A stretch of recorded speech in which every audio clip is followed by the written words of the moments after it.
நகர வைரவன்பட்டி சிதம்பர விநாயகர் கோயிலில் கார்த்திகை சோமவார திங்கள் சிறப்பு வழிபாடு. சிவகங்கை மாவட்டம் நகர வைரவன்பட்டியில் உள்ள சிதம்பர விநாயகர் ஆலயத்தில் கடைசி சோமவாரத்தையொட்டி சிறப்பு வழிபாடு நடைபெற்றது. பிள்ளையார்பட்டி அருகே உள்ள நகர வைரவன்பட்டி சிதம்பர விநாயகர் ஆலயத்தில் கடைசி சோமவார திங்களை முன்னிட்டு சிறப்பு வழிபாடு நடைபெற்றது.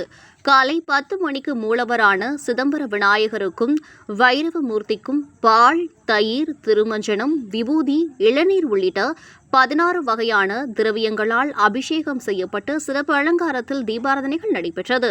தொடர்ந்து பெண்கள் மாவிளக்கு வைத்தும் நெய்விளக்கு ஏற்றியும் வழிபட்டனர். தொடர்ந்து கணபதியும் காவல் தெய்வமும் என்ற தலைப்பில் தேவகோட்டை முனைவர் ராமநாதன் ஆன்மீக சொற்பொழிவாற்றினார். கண்ணதாசன் இலக்கிய பேரவைத் தலைவர் SM பழனியப்பன் அனைவரையும் வரவேற்றார். இந்நிகழ்வில் குழந்தை வேலன், பாலசுப்பிரமணியன், குணாளன், சங்கர், சுகுமாரன் உள்ளிட்ட நாட்டார்கள், நகரத்தார்கள், கிராம பொதுமக்கள் பலர் கலந்து கொண்டனர்.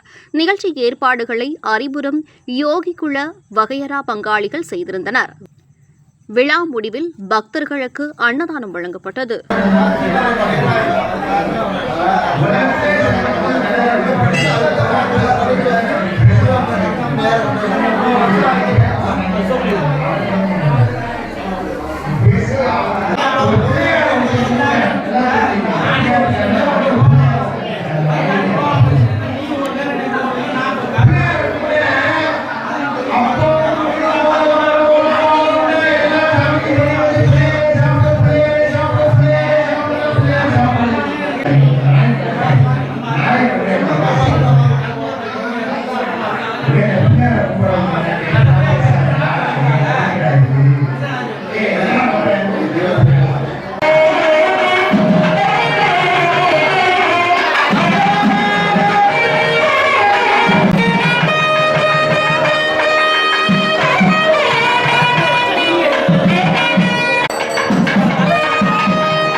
இந்த